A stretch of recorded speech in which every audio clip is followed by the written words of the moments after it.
ওনাদের কাছে তো সুরাহা চাই কেন, বিশ্বাস করেই তো সুরাহা চাই।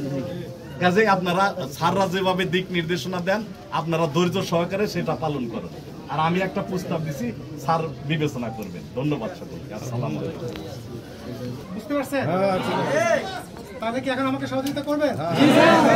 ঠিক আছে, তাহলে আমি একটা কাগজ দিচ্ছি, আপনারা কে কে ধারাবাহিকভাবে একটু নাম লিখে দেন।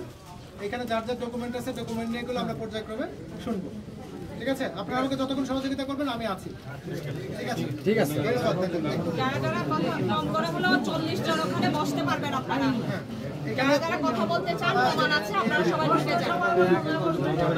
আরেকটি বিষয় হচ্ছে, এটি কিন্তু ঘিওরের একটা সম্মানেরও বিষয়।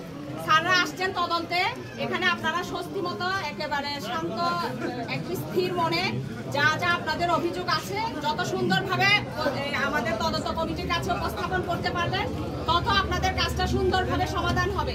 এখানে আপনারা যদি কথা না বলে হইচই করেন, মিছিল করেন, আলটিমেট কিন্তু কোনো সমাধান হবে না।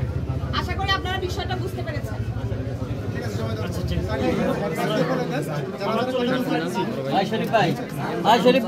সকলে একটু শৃঙ্খলা বজায় রাখবো, আওয়াজ করবো না।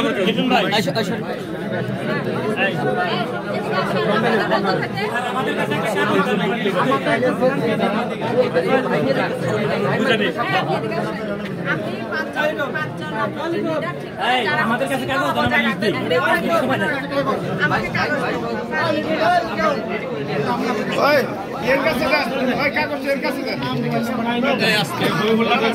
কথা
বলে